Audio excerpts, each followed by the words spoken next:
the Carver Conservation Commission meeting for Wednesday, October 4th, 2023. We'll get right to our agenda and do things in the order on which they are. First off, under discussions and business, we have a certificate of compliance for 21 Crystal Lake Drive. Gary? Yes, it's a single-family home. It's a tight lot, but they followed the NOI filing plan pretty much to the T, and we went out and inspected it today. Carl was out, Curtis was out, Dan Badger was out, and David Hall and Savory was out. And everybody was in agreement that, they followed the rules, so looks good to me. Any comments? No, does anybody have any comments from the board? No, it was pretty straightforward. We all saw it today. It Fine. was, Oh, yeah, one thing too. We want them to put up 3 conservation signs. No, they had Yeah, that. that's the other one. the two next Oh, that's Main Street? Yes. Yes. Oh, never mind. Yeah, they have. They had two out there. They had two out We're gonna there. fit any more than. Rats. Good thinking ahead, though. Thank you. All right. I will entertain a motion to approve the COC for 21 Crystal Lake Drive, DEP SC 126657. So moved. Second. Mr. Badger seconds. All right. All those in favor say aye. Aye. Any opposed? Hearing none. It's approved unanimously. All right. That's one. Next up, 17 South Main Street, another certificate of compliance, DEP SE 126632. Again, Mr. Flaherty. Same thing, it was a single-family home. This was new construction. It wasn't septic replacement like the last one. Same thing, it's a really tight lot. They pretty much held to the plan of the filing. Same gentlemen were out there that saw it from the commission, and I had no problem with it. The site was stable. The grass was all in, no soil erosion, and I suggest 3 placards, conservation placards, placed evenly around the property. Okay.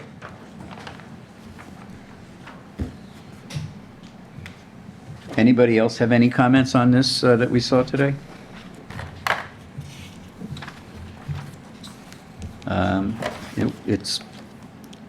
It's squeezed in there, but they did everything that we asked them to. So I think as part of the certificate of compliance that we do, ask them to place 3 of the Okay. of the placards denoting the 65-foot line. Yep. Actually, the one in the back of the house would be beyond the 65-foot line because there's a little bit of incursion into that where their tree line is. So we would Okay. have them put 1 on the side of the house and two sort of in the backyard, right along the trees. That should be fine. All right, I will entertain a motion to approve the COC for 17 South Main Street. So moved.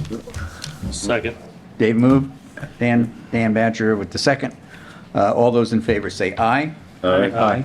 Any opposed? Hearing none? Okay. Sorry. That's done. Okay. Next up, 46 Spring Street, Certificate of Compliance, DEP SE 126596. Mr. Flaherty. Okay. Same thing, we took a site visit today. Same gentlemen were present from the commission. Everything that was in our purview was pretty much built to place, except for the grading that was out there that was called for in the original plan. They had placed a retaining wall, which in essence is actually more stable and a better fit for that job because there's a potential vernal pool outside of that. But they never came in and requested, a change for that retaining wall. So my suggestion to the commissioners would be that they file an amended order of conditions, for the retaining wall. And possibly a donation to, a local, land trust charity or what have you, in lieu of a fine. Okay. as Mr. Flaherty said, we all were out there today. The retaining wall is about 3 to 4 feet high, and it goes down to the sloping embankment that was on the original plan. The applicant is here this evening. Would you mind, when we saw you today out at your site, you were just talking about the erosion that you'd seen? I actually brought some pictures. Okay, that would be great. Because you shared I know that with me you shared a video of water just cascading down the slope.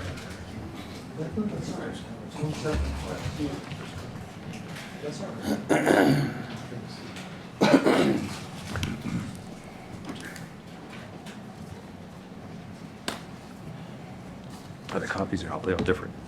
Yeah, they're all different. He just has one set. I have to share.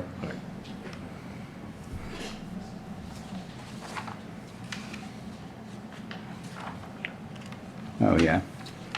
The slope in question slopes into a retaining basin, a floodwater retaining basement, and these pictures are extremely good evidence that of what was happening before the retaining wall was done. So even though the applicant did not come to us with a change in plans, the solution is better than the original plan, based on what was said today at the meeting and also these photographs, which are, we should hold on to these and put them in. Wow. Wow. So I agree with Mr. Flaherty that I think we should get an amended, have the applicant file an amended notice of intent using the as-built drawing as a, Yeah, they won't need a new drawing. That as-built drawing is very, very detailed, so. right.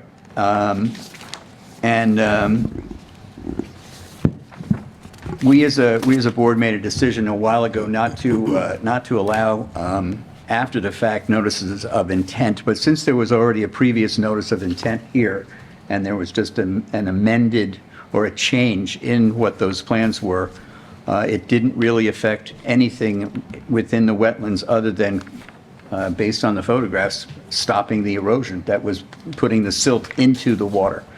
So it's a good solution, but again, we need to follow the process. So I think that we should have an amended notice of intent filed with the conservation agent, and then with these drawings, as-built drawings, and then we'll vote on the amended notice of intent, and then the following meeting, we can come back with the certificate of compliance. Sure, okay. All right, does that make that sense? works. Does that work for you guys? And we're probably going to ask for, not, I don't want to say it's punitive, but sort of as a lesson for all, that, if you're going to make a change in something, especially when it falls within our 100-foot purview, that you need to come back to us and just let us know what's happening. In this particular case, seeing the photos and seeing what you've done out there, obviously what you've done is a much better solution than the original plan that you had, and so there wouldn't have been a problem getting there. Shouldn't have been, but I think that's basically what we're doing. So when the amended NOI is done, we'll come in and we'll put in the order of conditions and request that you make a donation to the Wildlands Trust. Wildlands Trust at that time, just as in good faith. All right, so I will accept a motion to ask for an amended NOI on 46 Spring Street, SE 1266596. So moved. Second? Second. All right, Mr. Badger, Mr. Hall. All right, all those in favor, say aye. Aye. Any opposed? Hearing none, it's approved unanimously. Thank you. Thank you for your consideration. Thank you for the pictures. They're very They telling. help. Yeah, these are a big help. These are kind of scary. Yeah. Kind of surprised it wasn't the original order of conditions. Yeah, they give you the file for that. Okay. 17 Wareham Street, status. Okay. I did send out last week an amended letter. I dated it last week, and I also sent it certified mail. You stated that you wanted the date October 15th for them to get back to us. So it's out there. It's a checks in the mail, so to say. Okay. And October 15th is when you Yeah, want to hear back that's from the them? date you asked me to put on it. So yes, I did give them till All right. October 15th. If we don't hear from them by then, we will need to send an enforcement order Okay. with an indication of giving them one more chance of maybe another 2 weeks till the end of the month, and then the clock starts ticking on fines. Okay. All right? Yeah, damage has been done. It is being done. Yes, I know. But, I mean, we have that in our bag of tricks, so, and that's a lien against the property until it's paid. So, hopefully they'll get the story. All right, 17 Wareham Street done. Okay, next up, 0 Lakeview Street. Okay.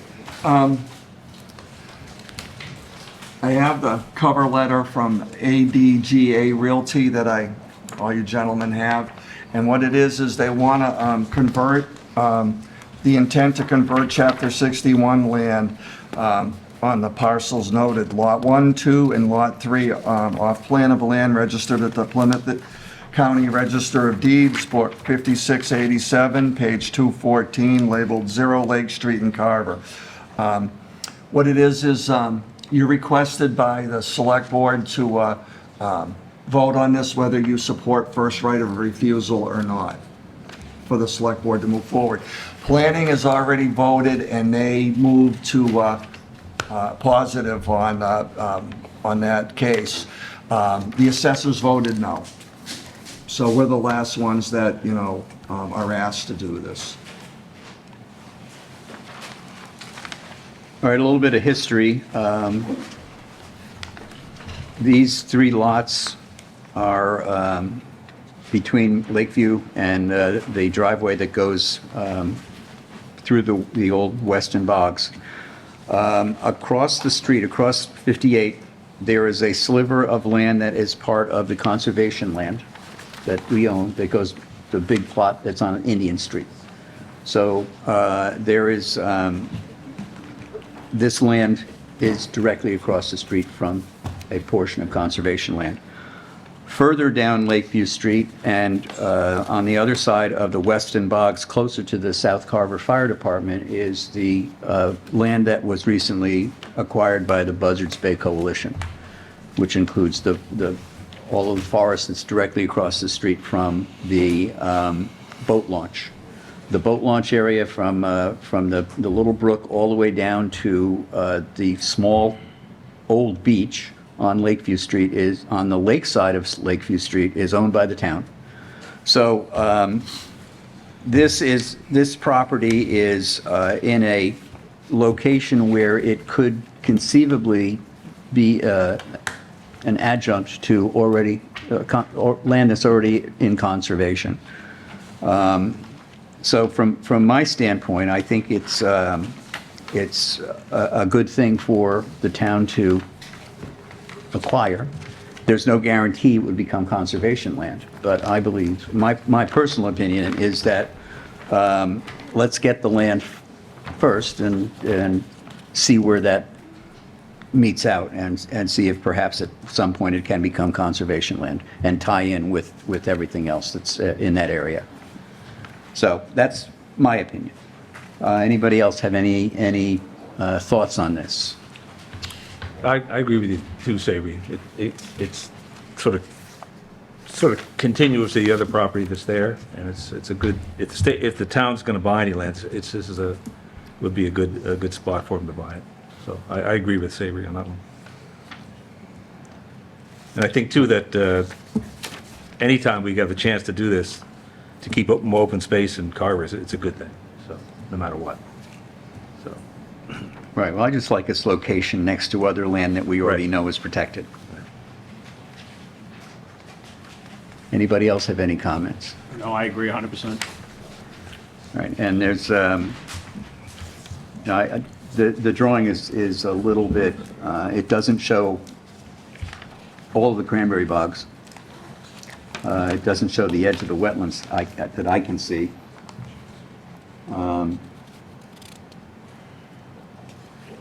So, I mean, there's, So should they be built anyways? we have a 65-foot no-touch zone from the edge of the wetlands. I don't, that one house, that one proposed, or that rectangle that could be a proposal for a house looks awfully close to Cranberry Bog. And not only is there no touch in the 65-foot, but there's a delineation where they can't put lawn on the 65-foot either, going towards the water, towards the bog.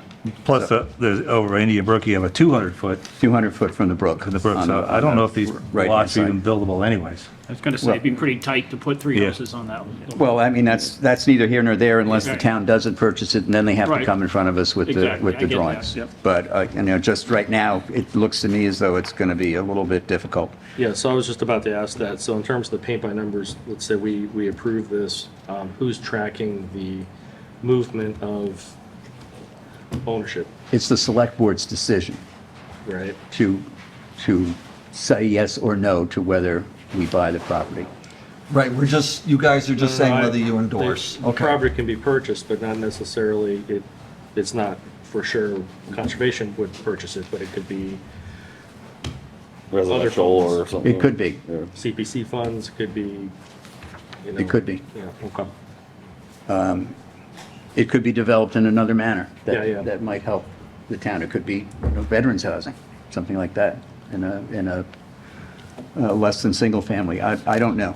I think there were options discussed at the planning board meeting. I think that's available on YouTube if people want to look at that, but that's not us. That's not for us to decide. But the first thing we need to do is get the property, and then duke it out with whoever we have to. Yeah, I'd So, just like to trace the cause and effect. right, I understand that. Okay. Yeah. All right. But we can't, Thank we you. don't, we have no cause and effect if we don't have the property. Gotcha. So, all right? Anyway, I will accept a motion to recommend that the town exercise its right of first refusal for 0 Lakeview Street. So moved. Second. All right, it's been moved and seconded to recommend that the select board exercise the right. All those in favor say aye. Aye. Any opposed? Hearing none, it is approved unanimously. All right, we'll get to the minutes later. We'll move now to our only new public hearing. 14 Indian Street. It's a notice of intent, DEP file number 126674. Notice is hereby given in accordance with the Massachusetts Wetlands Protection Act, MGL Chapter 131, Section 40, and the Carver Wetlands Protection Bylaw, citation 9.2, that a public hearing will be held at 7:00 PM on Wednesday, October 4th, 2023, in Meeting Room Number 1 at the Carver Town Hall to hear the notice of intent submitted by ADGA Realty LLC for the construction of a driveway, stone riprap with a 2-1 slope, and grading within the 100-foot buffer zone to a cranberry bog. All the listed items are associated with the construction of a single-family home. This project is located at 14 Indian Street, Carver, Massachusetts, Assessors Map 93, Lot 1-1-R. All interested parties are invited to attend. Good evening. Good evening. How are you? Good. How are you doing? I'm fine, thank you. We visited your site today. Yes, I understand we staked out the house for you so you can see where it was in the lot. Appreciate that. Yeah, Yeah, I have it a was set of staked out- plans. You need me to put them up on the easel? It was staked out really well. It even had paint on the ground showing the corners, which is a good bonus.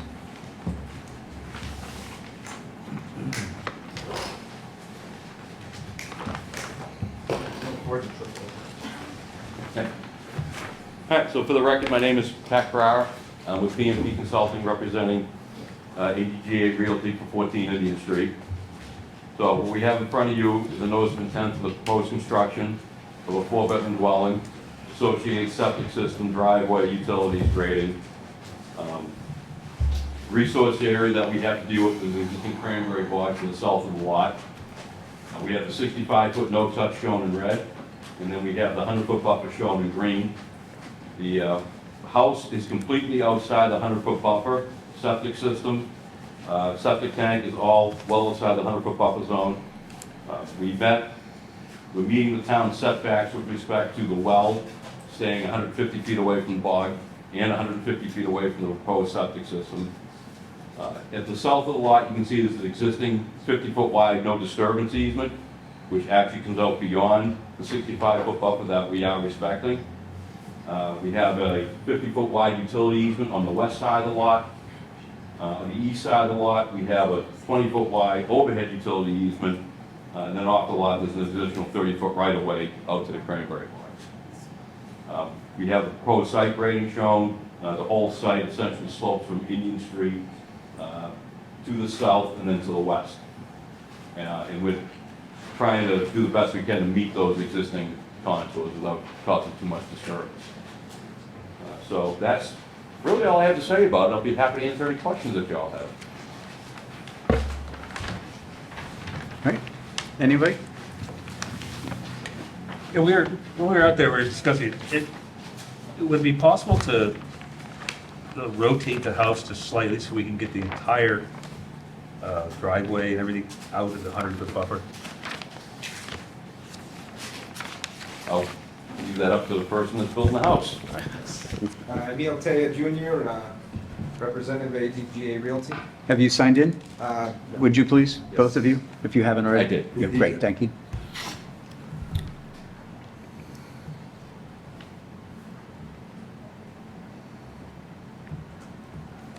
There we go. Right now, how it is now for it to be away from the 100-foot buffer, our intention is to build a house for my personal use as the farmer of the cranberry bog out back. We wish to have it centered that way so that we don't disturb any trees. We were able to go ahead and survey it out so that we wish to continue to keep the geography as similar to what it is now. So we want to keep as many trees as we can, and the only way we can do it on that site is to have the driveway come in to the left where there already is a driveway for 16 and 16R Indian Street. I don't know if we're able to show you that. If the alternative would be moving the driveway to the other side, we would be disturbing the trees on that end, and it would be disturbing our cranberry operation. So Okay, go ahead. so the best way that we came up with was to share the driveway on the left-hand side so that it's as close to the driveway of the 16 and 16R. And I believe the turnaround right at the corner. Sorry. The turnaround, the best we can do is that type of radius so that we're not parking on the grass or cutting any more of the trees out there. I don't know if you guys, when you walked it, you were able to. Yeah, we walked it today. So some of the trees are beautiful. We want to keep as many as we can.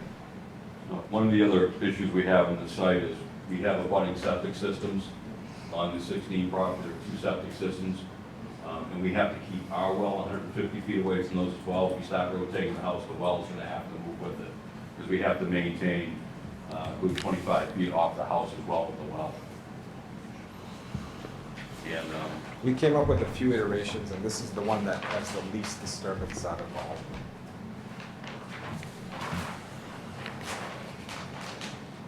Is keeping the well 25 feet away from the house code, or is building I code? believe so, yes. That's standard, keep it 25 feet away from the building.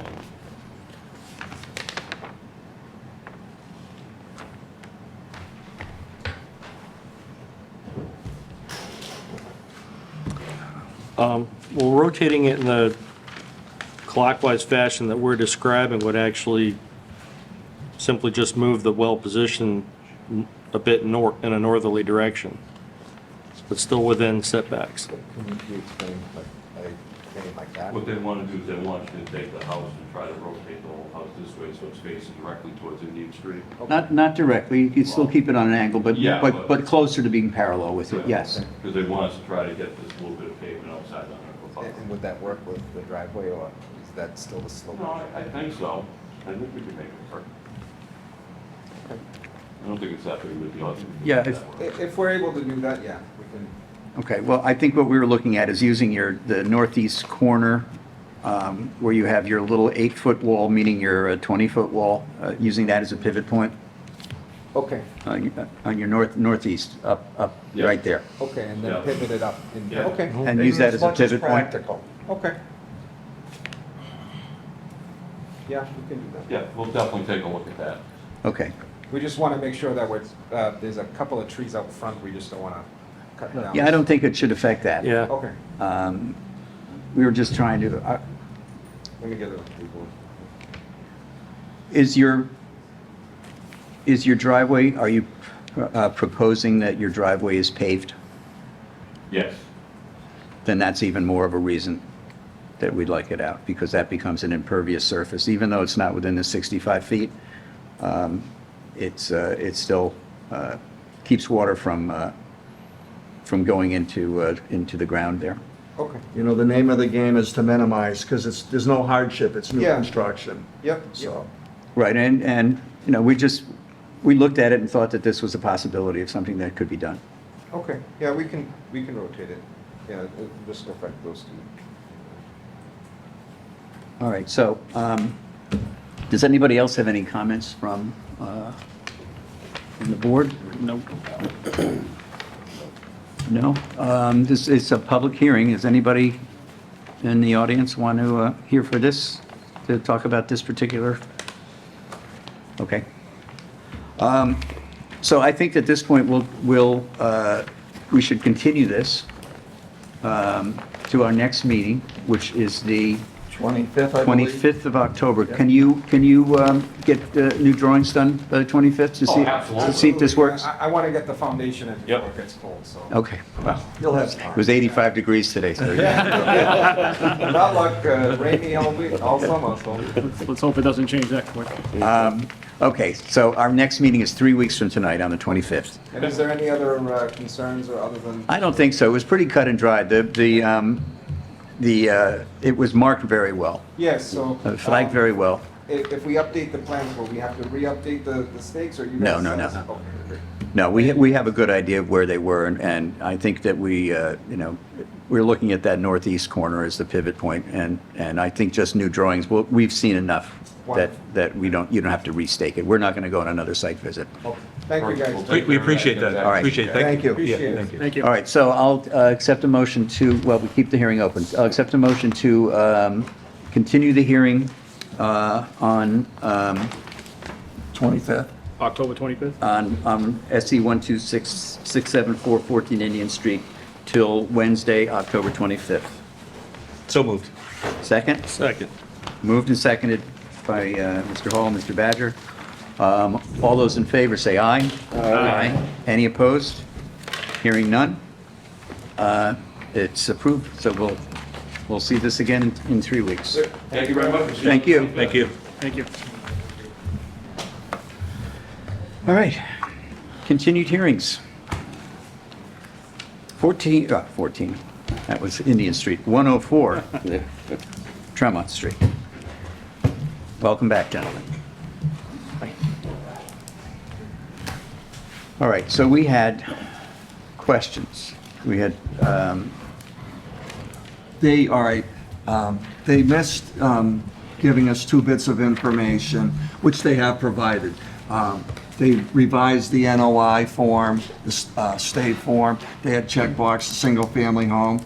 They took that off. They did supply, which I have published on the town conservation website, some BMP information, best management practice, which we had asked for. Also, their attorney, their counsel did write us a letter, which I forwarded to all of you gentlemen, regarding comments from them on the RDA. For myself, technically, he makes a good argument. It's been approximately 19 months. We haven't heard anything from DEP.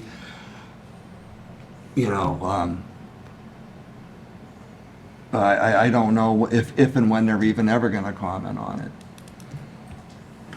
okay. Okay? Other than that, that's pretty much it from my end. We still have an open public hearing. Yes, we do. Yep. I understand that. Okay, just to say it. Okay.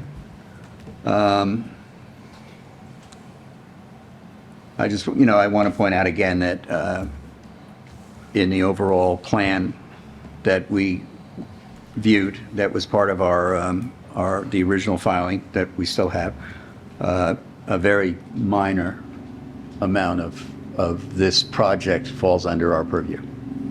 Most of it, 2 of the 5 bogs that they're building don't come under our jurisdiction at all.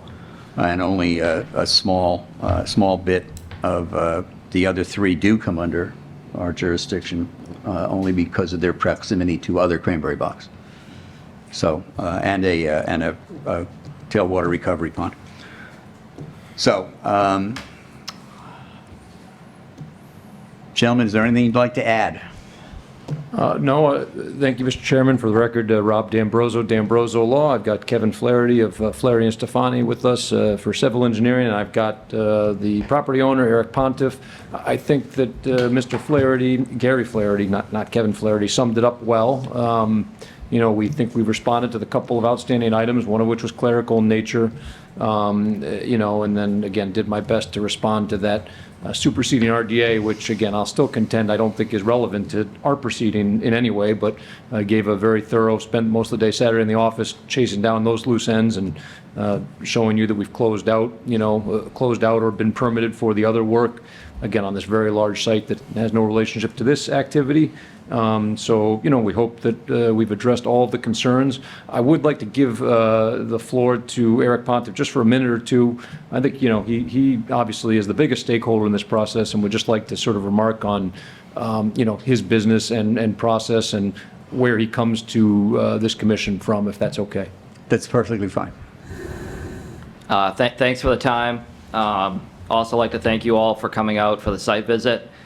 I think hopefully you saw when we were on the site, it's a significant cranberry operation. So a lot of time, there was a lot of information at the prior hearing that didn't relate to the cranberry business. But the project is a cranberry project. We need to innovate and build these new bogs. We have competition from Wisconsin and Canada where they've built these types of bogs. And the higher production that comes out of them is really important to the prosperity of the farm. So this is a family business. I'm a 3rd-generation grower. We grow and harvest 350 acres of cranberry bogs in the towns of Plymouth and Carver. We have 15 full-time employees, all who are the sole breadwinners for their families. They live in this town, they live in Plymouth, and some of them travel from Fall River. So, a lot of time the discussion here isn't related to what I think is the actual project. There was some terms that were used that I thought were inappropriate. So, we need to innovate. We need to build these new bogs to be prosperous. The alternative is that this upland could be developed into housing or some other alternative. And I look at this as a sustainable open space use for this land that doesn't create any impervious surface on the site. So, while, we're, disturbing some area, we're putting it back to what I consider a natural use. And, I'm a 3rd-generation grower. I have 3 sons at home. They're all interested in the business. This is a long-term cranberry operation, and that's all it is. So to say anything else is disingenuous. All right, thank you. All right, this is a public hearing, still open. Is there anybody from the audience who would like to say anything? Ms. Harrelson, please come up and state your name, sign in, please. And I'll need you or the microphone at least to get over to you. Thank you.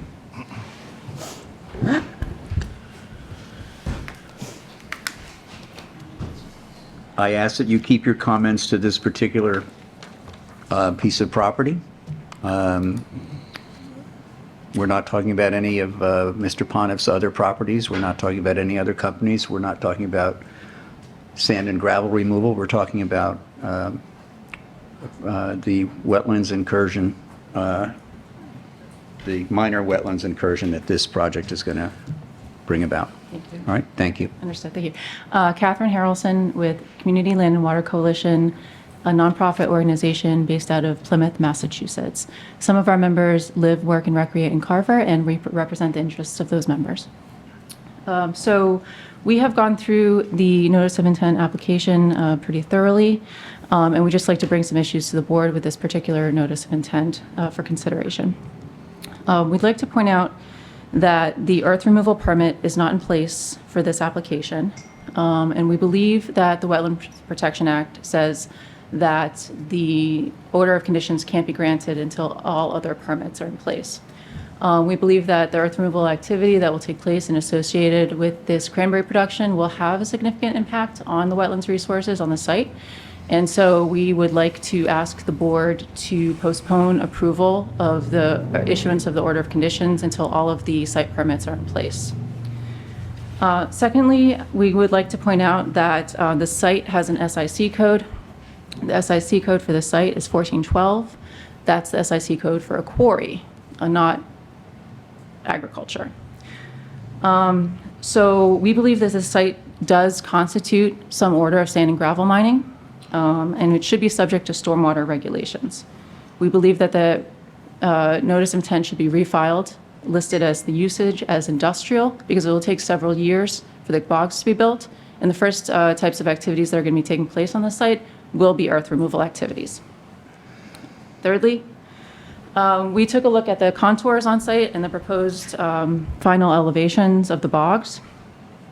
We have concerns about elevation differences between the B series wetland resources and bog number 2.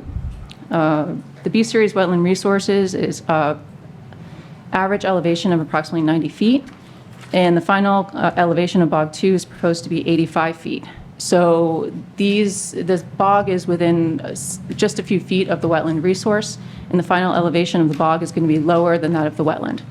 We are wondering if this could potentially change shallow groundwater or surface water flow from directing it from the wetland into the bog, because the bog will be at a lower elevation than the wetland. And as we know, this is a very porous medium. We also have concerns about the elevation difference between the A series wetland and bog number 1. There are spots currently where bog number 1 is proposed that are 130-foot elevation, and wetland series A is approximately, I believe, I think it's about the same, about 90-foot elevation. So the final elevation for bog number 1 is proposed to go down to 85 feet. So essentially, or about 90 feet. So essentially, you're removing about 40 feet of elevation from where bog number 1 is proposed, which is currently upland, and taking it down below the elevation of the adjacent wetland. So, and they're in very close proximity to each other. And as I've said before, it's a very porous medium. We think that there could be impacts to the wetland resources as a result of this. And the A series wetland is actually a natural wetland. It's not I don't know when or how it came about. Possibly could have come about because of all of the cranberry production on site, because of differences in surface water flow. But we believe that there could be impacts to the A series wetland from the construction of bog 1. We would like an engineer, our hydrologist, to look at these issues, and we would like this hearing to be continued until some of these comments can be resolved. So, thank you. All right. Mr. Gianroto, do you have comments on this? Sure, yes, thank you. I'd be happy to respond to those comments. Well, first of all, I'd point out that I think many of them are redundant of the items that were raised by Community Land Water Coalition at the last hearing, but I'll do my best to address them. First of all, it has not been this commission's practice to require permitting to go through the Earth Removal Committee prior to coming here. That's just the fact. And I didn't get a cite on that WPA regulation. I'll look for it after the hearing. The SIC code, is that an assessor's code? I mean, that's irrelevant. That's, you know, I don't even understand the import of that comment. We should be subject to stormwater regs. I think, again, we've addressed that. That was one of the questions about stormwater. That's been addressed, it appears, to Mr. Flaherty's satisfaction, but of course, I'm not going to speak for him. In terms of elevation change, again, that's not any kind of violation or conflict with either the WPA or your local bylaw. There's no restriction on elevation differentials. I would point out, and I think that Kevin or maybe I made this point at the last hearing, but I'll make it again. The design of these modern bogs is actually to retain water. The goal is to retain both water and nutrients, fertilizer, for example, so they can be soaked up and utilized efficiently, which minimizes the amount of water that needs to be used on site and the amount of chemicals that need to be used in connection with the agricultural activity. So a well-designed bog has an organic layer, a sand layer, et cetera. It's really designed to not be pervious, and if it's engineered correctly, again, these are state-of-the-art, best management practices bogs, there shouldn't be material seeping, from one medium to the other. There should be a self-contained, man-made bog. So that's how I would respond to those. I don't know, Kevin, if you have anything additional. Kevin Flaherty from Flaherty and Stefani. I think we did speak to it last time. So the area that I believe was mentioned in the A series is higher because it's, being pumped, the water is being pumped there. We set all the proposed bogs above the existing bogs. So as the bog that was mentioned near the A series, the existing bog is elevation 82. We're approximately the same distance away. We're at elevation 84. So we kind of set up everything in a way where we could use the existing infrastructure of the cranberry, the ditches and everything else like that to make it work. So we don't believe there'll be any issue at all with that. So that's I think we explained the elevation last time, but that's the case. And that's the tailwater recovery pond, right? Correct. Okay. Correct. Yeah. And just to add to that, I think Brad Holmes' memo spoke to what the wetland resources were that were submitted with the file to delineate which was, down the A series here and the B series here, which he focused his time on. All right. All right. Thank you. Any other comments from anyone?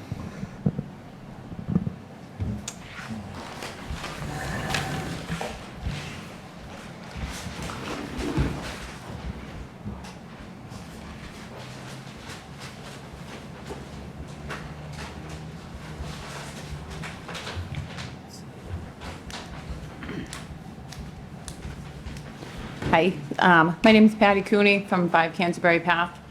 I totally like the fact that he is a, local person wanting to keep it going with his kids, and, hopefully it would move things in the right direction. But my only concern is, like everybody here, is keeping the water clean and keeping it good for everybody. I would definitely agree if the hydrologist could look at all of this, then I think it would put other people at ease with things. I mean, I don't think the hydrologist would charge you guys to look at these things, just to bring stuff up to you guys, because obviously there's a little bit, they say one thing, she says another thing. If you have somewhat of an independent person come in and look at it at no cost to them, what would that hurt? There's a lot of concerning things that are happening in this town right now, and we don't know why it's happening to people's families. I know of a lot of people that have lost loved ones from cancers that we don't know where it came from. And I get, you have family here, I would assume that you guys wouldn't want to put anything into the environment that would hurt people. But we live downrange of your guys' stuff, and for the last 30 years, we don't know what's been getting pumped into these aquifer systems, and the people of this town are paying for it. There's kids now that go to bed without their mothers because they've passed away because of some weird something that's happening in this town. Down on Purchase Street, there are so many people dying, and we don't know why. And to have a hydrologist come in and maybe give us a little bit of a, this isn't because of that, or this isn't because of this, it's potentially this, would, I think, definitely calm myself, because, I'm the ages of these people that are passing away. I don't want to leave my kids because somebody needs to redo their bog because of past chemicals that were potentially put into them leaking into aquifer systems that I drink. So that would be my only thing, is to, have this hydrologist come in and look at it and see what a third-party person that has nothing to do with either of the two parties, to let the town, feel a little bit more comfortable about pulling out sand. And like I said, I agree, it's your guys' land, but it's my life, and I don't want to die in a couple years because of somebody's rushing into something. So. All right. Thank you. I don't want to downplay anyone's fears, but, if you're fearful of dying from cranberry farming, Carver's a tough place to be. It goes without saying. To respond kind of squarely to the comments, again, we've been through this. Section 4300 of your town bylaw says the provisions of this section, water resource protection, shall not apply to land in agricultural use or land being constructed for agricultural use. So we've been through this ad nauseum. But really on a more practical note, again, I think it's counterintuitive to imply that a cranberry farmer, whether it's Eric, Makepeace, pick your farmer, doesn't have an interest in clean groundwater. I mean, it's as important to them, arguably, as anyone. If the groundwater is not good and the product's not good, not only, there's reputational risk, there's risk to the industry, and the product won't be good. I mean, it's fundamental that we've got to have good water to grow a good product and a good crop. And, to do something that would be counter to that would be self-defeating. So, I think our interests are aligned. I know that some people don't feel that way, but we do. Thank you. Anyone else? All right, seeing no motion to the microphone. I'd like to say something. Oh, go ahead. And I know most of it, I know all of us probably, we want to keep Carver as rural as possible. And I think if we put a lot of roadblocks in the way of cranberry bog owners, we're going to end up with a bunch of houses here in Carver. And I believe that I've had a background in hydrology for 30 years, not before I came here. And I think that putting in, it's not to say houses are going to come here, but if houses are put in here, their septic systems are far worse than any cranberry bog. And not only would be the organic matter, there's also, household chemicals, whatever, PFAS chemicals that are not going to go away if you put houses in an area like this. But with that being said, though, I would like to just request, if you guys, and I know I did it last time, particularly on bogs 1 and 2, if you could maybe make those just a little bit smaller, maybe perhaps preserve a little bit of the, just preserve the area that's close to the natural wetlands we have there. And we just be cutting a corner off of one, a little corner off of another one. It would maybe go a little ways into projecting a little goodwill, I don't know. And maybe, make everybody feel a little better if we possibly could. I mean, I don't know. But I do feel like cranberries are integral to Carver in that we have to be pragmatic about what's going on here. So. Okay. But I would like to request that if we could maybe make those 2 bogs a little smaller, if it's possible. I know you don't want to, but Okay. it make me feel better about it anyway. All right, well, between living here full-time the last 10 years and spending all my summers here for the last 60, I've watched the ebb and flow of the cranberry industry, and they're under a lot of competition from newer locations, Canada, Quebec, Washington State, New Jersey to a certain extent, certainly Wisconsin, who are growing cranberries in the way that Carver is now adapting. And in order for Carver to remain competitive, they're going to have to do the same thing. And the other option, the alternative to growing cranberries is, especially in uplands, is to take those trees down anyway, to remove all of that soil anyway, and put in 25 or 30 homes. With the subsequent children and the subsequent taxes, et cetera. Cranberries adds to our tax base. It's tax positive. And it's frankly what Carver is known for. And as Mr. D'Ambrosio said, they don't benefit from bad water. Their careers and their entire livelihood goes away with dirty water. So I would trust a cranberry grower to protect my water more than I would trust a house developer, a property developer. So that's just my opinion. And all you do is take a look over at Indian Street. All that land over there was owned by a cranberry owner. And now we have 11, 12 houses over there. So, Yeah. question right there. Sure. Is it okay to is the hearing still open to make a final statement? Yes, please. Yeah, no, I really appreciate the comments by the Conservation Commission. And I think that we're all on the same page. I think that we're all on the same page here, but I would like to just make a general comment in that I think it's a good idea to try to stay away from like a sort of duality or liminal type thinking when it comes to the possibilities of land. And that's why we're here today. It's because we appreciate the rural character of Carver as well, and we would like to keep it that way.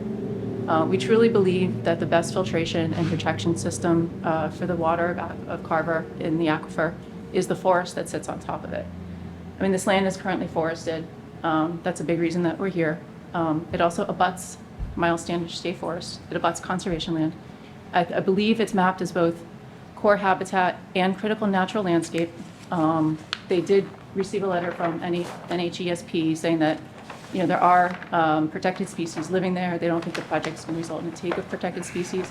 But I just want to put into the record the fact that we don't think it's one or the other. We don't think it's cranberries or housing. We think that there's always a third option, and we'd like to keep it that way. So, thank you. So what is it? To put the land into conservation, to keep it as forested, to keep it just the way it is. So you would like to do your own kind of take on someone else's property? Well, what I'm saying is that we think that the forest is the best protection for the aquifer. It does represent a public resource. I think that they do have somewhat of responsibilities to the public because of their large land holdings. And what about converting some of their older bogs into the new style of production? What about that? That is, I can't speak for Mr. Pontiff, but that is happening in other bogs in Carver quite successfully. As the older bogs that are much more labor-intensive to harvest start being replaced with these newer, higher-yield cranberry bogs, I would imagine that most growers would convert back to the natural flow of water, flow of rivers. It's being done on Ward Street right now. Yeah, we have a 30-acre, you should look into it, it's a really great project. We have a 30-acre piece they're going to convert back to natural. All right, I'll take it. And the state's behind that now, and we met with them 2 weeks ago. And That's NRCS, we met with, also with Army Corps of Engineers. Army Corps of Engineers, and they're all behind it. And they're all pushing for this. So I think that, as time goes by and these new bogs are put into place, that these older, lower producing bogs are going to have to be reused. And I think that going back to nature is most likely the way that these people will go. Okay. So, all right, thank you. Okay. Anyone else? Okay. So I will entertain a motion to close the hearing. Sorry. Oh. I Oh. raised my hand a couple times. Oh, I thought I was waiting for your voice. Yeah. You said you brought your voice No, tonight. I was trying to. He's so shy in reserve. Yeah. So, while I find that this particular case is minor in terms of impact, unfortunately, it steps in a couple potholes in terms of things that trigger groups that are opposed to development of these kind of projects. One of the things that I try to step outside, myself as a citizen in this town, and just listen to what everybody's saying. It is a hearing, but not a lot of listening happens, which is kind of ironic. And I do find that sometimes if anybody is opposed to the other, there's a lot of dismissing of words that people do say. And I do find I am in agreement with actually both parties, and I'd like to explain why. And for the hope that for future hearings and other proposals that they're done in a more considerate and educated way. Not that yours isn't. Saying in general. Okay, so I think in the past I've said I don't take sides. I just look at the information in front of me and move forward. One, there are a lot of pieces to this project that other committees have looked at. And I know, just in reading our minutes itself, that we had discussed some technical review committee, or that being a process when there is overlap with things like earth removal and with things like planning. And there are still, in my mind, some questions as to whether or not this is categorized appropriately in terms of earth removal for the stated purposes. The other is I also had some concerns about the elevation change. The applicant has told us what we wanted to hear. Some of the too often, when a lot of projects are done, this is again not saying you, but when a lot of projects are ultimately completed, things are much different. And so I'm not sure what our position can be in terms of orders of conditions and more robust follow-up with that. But I would like to discuss that. And also too, looking that there is a cause and effect to what the impact that this project is going to have. While minor within our purview, it's not minor in terms of habitat in general, and I think that's been dismissed and should be further evaluated.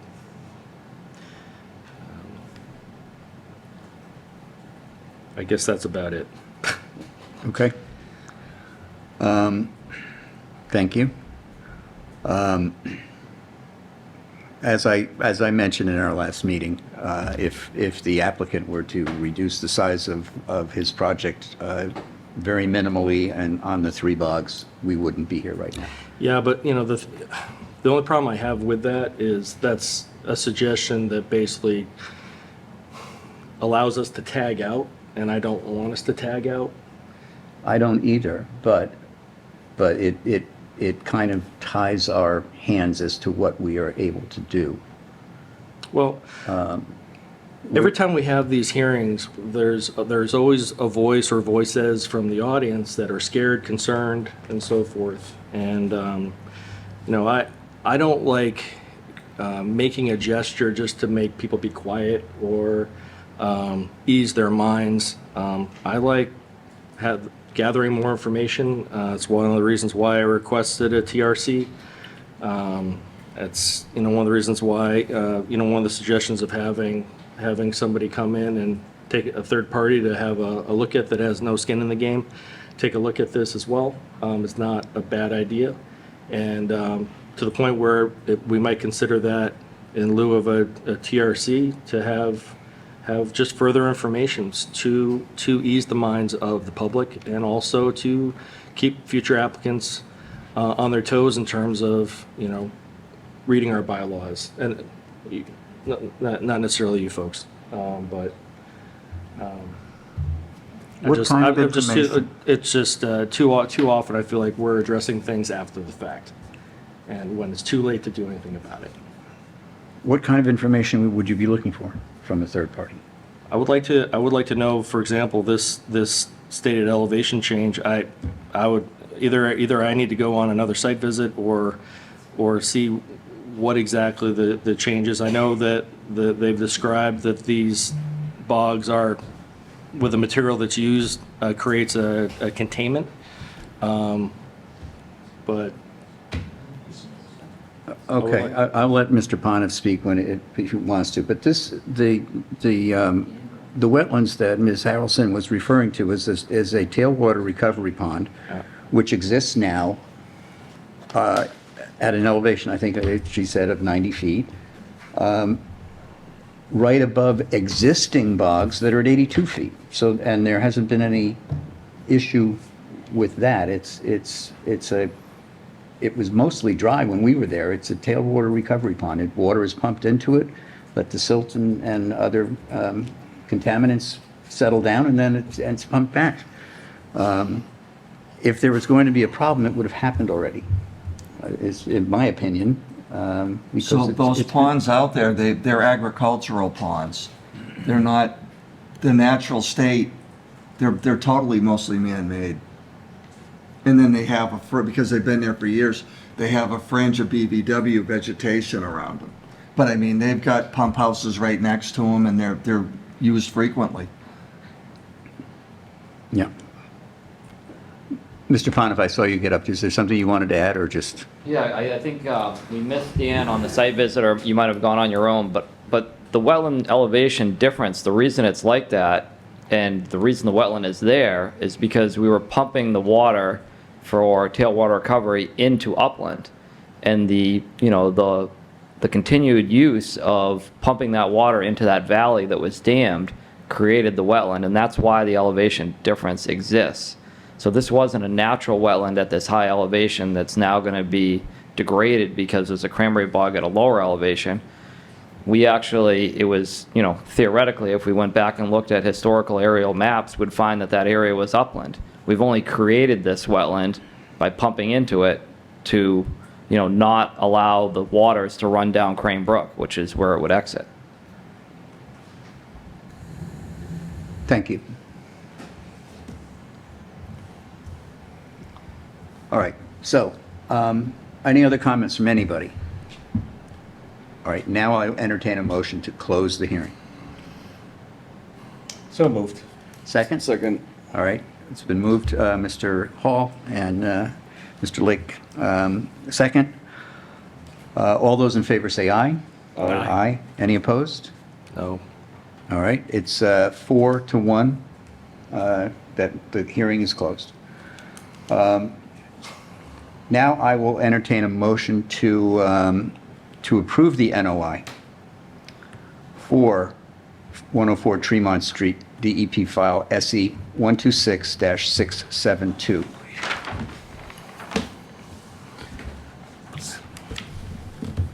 Someone want to make a motion? So All moved. right, Curtis makes a motion. Second? I'll second. All right. It's been moved and seconded to approve the NOI for 104 Tremont Street, SE 126-672. All those in favor say aye. Aye. All those opposed? No. I'd abstain. You're abstaining. Yeah. All right, so then the vote is 3-1-1, and that means the NOI is approved. That's a majority. All right. Thank you. All right, thank you. Do we have to do the, is there variance? Just check.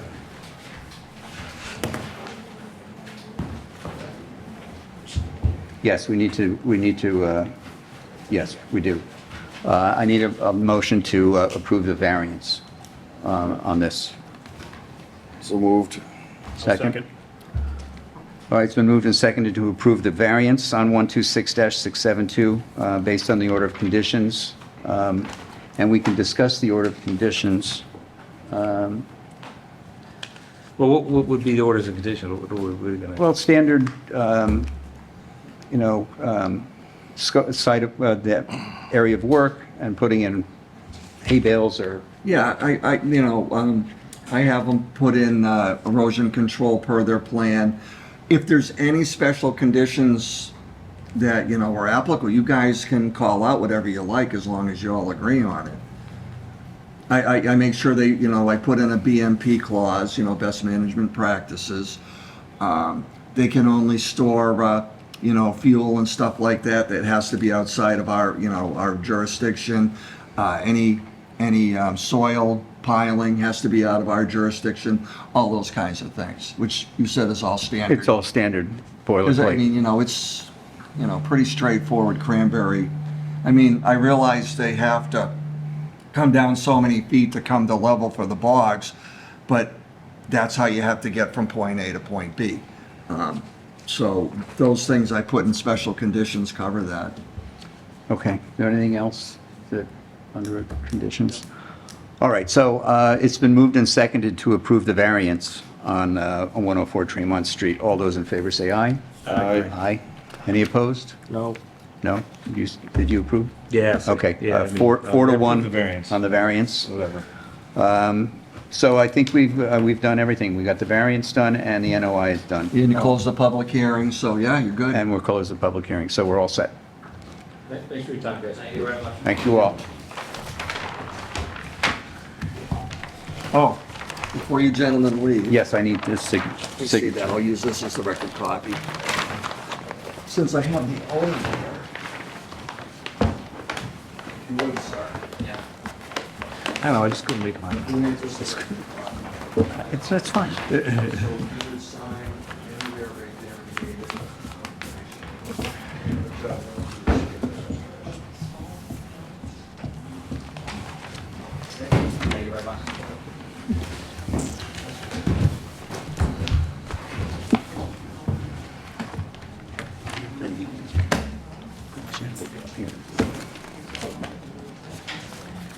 All right, we don't have anything else. Okay.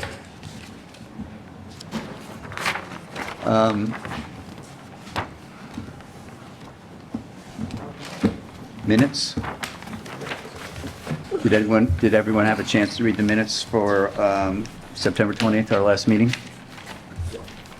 Yeah? Yeah. All right, I'll entertain a motion to approve the minutes as written.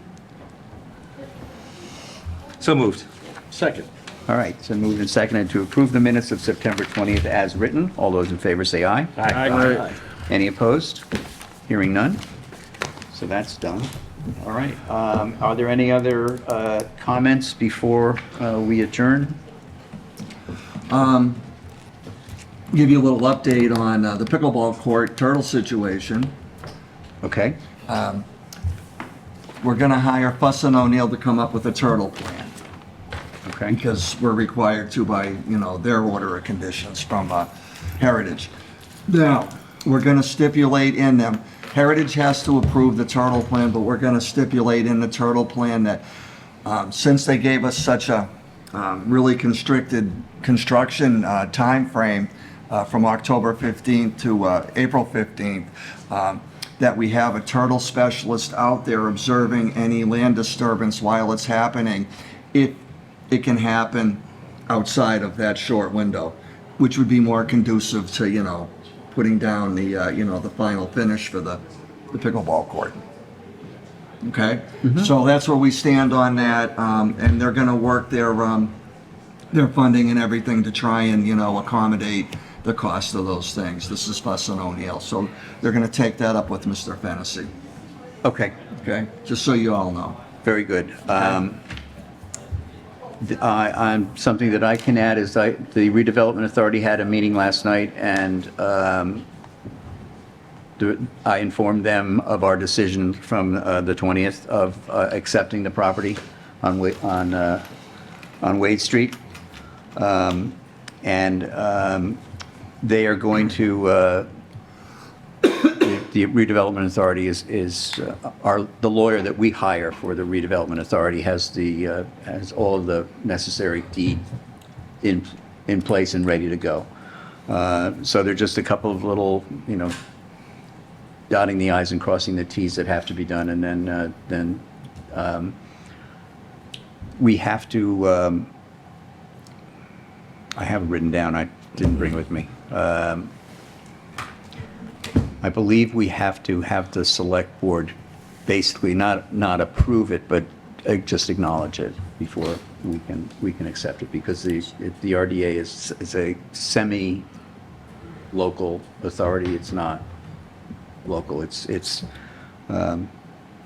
part state. So the select board has to say it's okay to do this, but they've been aware of it all along anyway. So as soon as that happens, that will be put into our bookcase of properties, and then we can I will draft a letter to the property owners with the three things that remain to be taken care of on the property that we discussed last time. Minor changes. I think that's it. I want to say one thing, the CPC meeting? that Yes. Carl and I read. They asked us if we had any more concrete plans for 44 Lakeview Street. If we had any more information for them about what we wanted to do with it, and I told them we had some rudimentary plans that Dan had drawn up, or, Right, well, you got funding for the, right. for the. We. We, Yeah. yes, sorry, that's right. Yeah. Right, the town voted to fund the pavilion. Yep.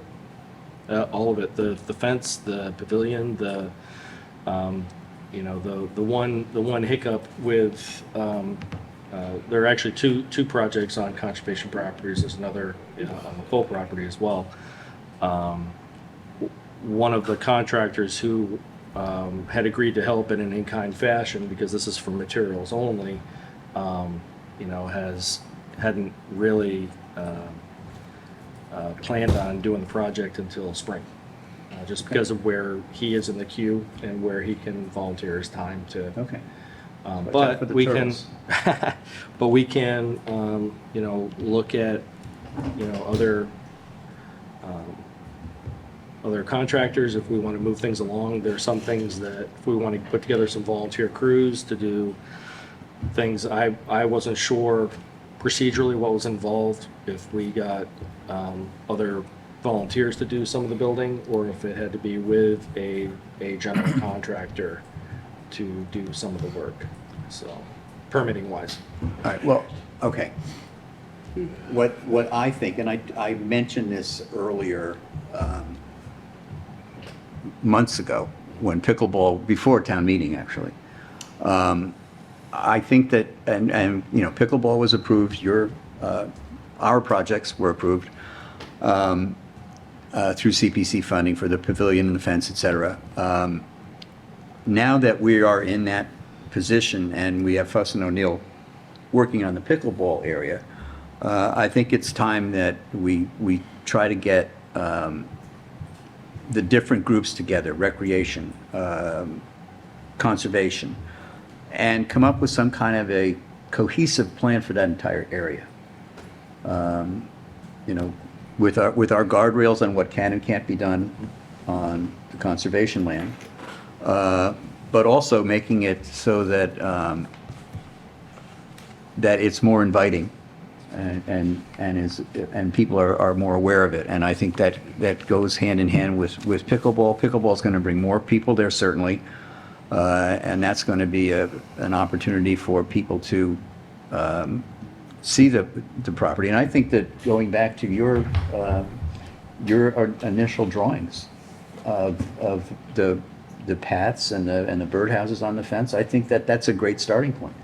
And I think it's something that we can talk to, get a combined group together just to sit down and think about what we want that whole area to be. It's a great combination of a lot of factors, I think, that can make that area good from a conservation standpoint and also from a recreation standpoint. I know Recreation definitely on board with that, because the whole idea was have one cohesive property down there that all works together. So Right. It would definitely be in our best interest, both, So, to get together and talk all about right. that. I heard someone kicking around the idea the other day down in permitting, make it a youth center.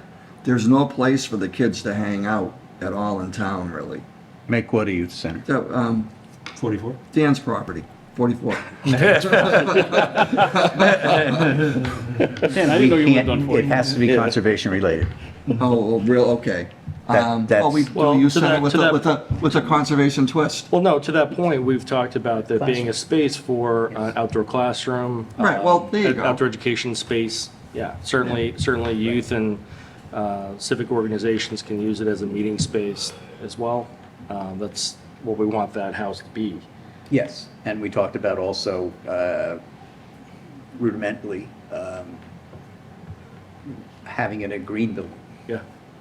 utilizing the latest in renewable energies to heat and provide Well, power. that's where they were leaning. That would be youth involved, so it would Youth fit the involved, but conservation. conservation focused. Right, it would Yeah, fit. I think that would be great. Yeah, no, especially just, not to go down this rabbit hole, but, with programming that's happening at the high school that they're wanting to cultivate even more, in terms of, real world engineering and education that can happen with that property, and learning about geothermal systems and learning about solar systems, and actually having that place be a test case with monitoring apparatus there for students and teachers to come in and play a role in monitoring as well. So there's I'm sure the high possibilities around school this. and the junior high school would love that, and maybe even the little kids' Your school. wife's on a school board, right?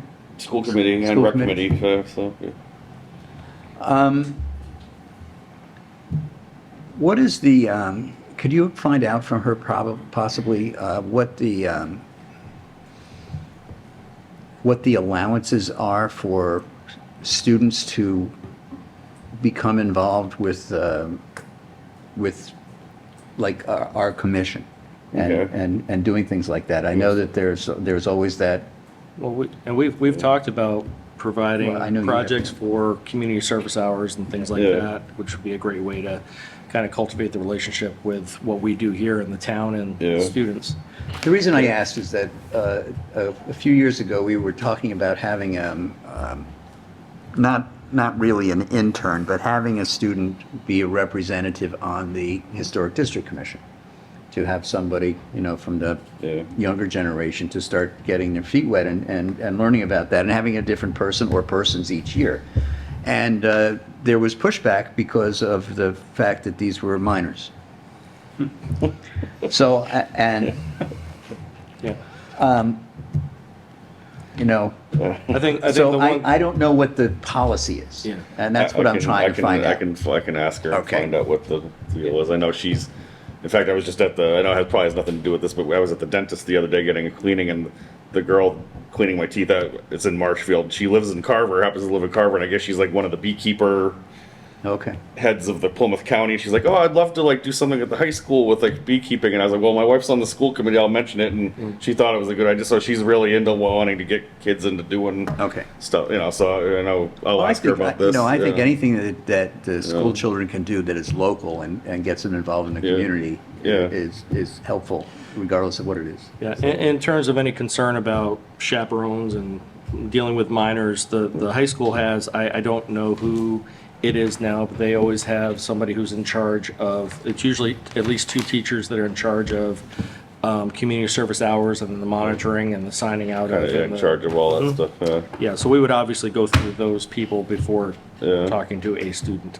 Yeah. So, Oh yeah, you go through the appropriate channels. Sure. Yeah, but yeah. The high school does have an interns program that seniors get involved with, it could be, they actually, I know they go to the schools, they work in the school with the teachers in the classrooms and stuff like that, so that. Yeah, it was called work study when I was, Yeah, and my wife's in charge of that, so I could talk to her about that too if you'd like. okay, all right. If that's Yeah, I'd like to find out a little bit more about that, what can and can't be done, because I think it's a great place. I know the Trail Stewards Group are looking for interns People. and volunteers, yeah, always, Yeah. for projects. Like I said, yeah. Just one other thing on the Lakeview Street property. The original deed when that property was, when the Council on Aging was purchased by the town, the 44 Lakeview was still private property, and in the deed of the Council on Aging building and the beach was the fact that there had to be a chain link fence between the 2 properties. We have had that deed changed. Yeah, we It's a- voted on that, right? Yes, Yeah. but it's officially been changed. Okay. I got So- the recorded, Yeah, part so of that fence that chain link fence can come out That's right. anytime we want. Okay. Just so, that's another thing So that the we can properties can be include. Yeah. Yeah, and we can combined start now. making cut-throughs, path cut-throughs. Yeah. But I'd like to go back to your plan, maybe talk to Fuss and O'Neill about it. There's, in terms of the outside planning, there's nothing that can't be done by people that are handy or know how to, dig a hole for fencing or for the structure for the pavilion. My main concern was what the town wants in terms of the actual plan, the permitting, and if they need somebody to sign, I can get a general contractor to sign off on it, but in terms of labor, the people actually doing it would probably not be them unless we wanted to wait. Right, okay. Well, I think that this is further discussion, but I do think that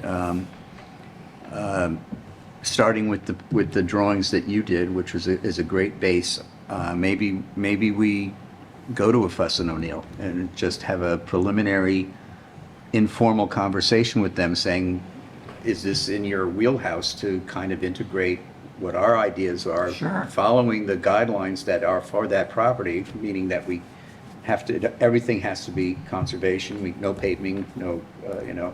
Yeah, because they've already got work next door, so I mean, you know, Right, they've but got a they. file already. Right, so. and, you know, I know that that a lot was cut out of the pickleball original plan, a couple $100,000 was cut out of the original plan, which really enhanced the parking areas.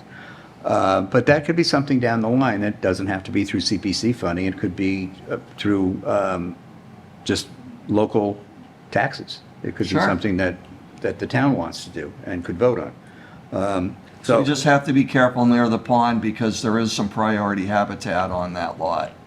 Right. But can we spend monies, our monies, to do any of that stuff? I don't know if we can.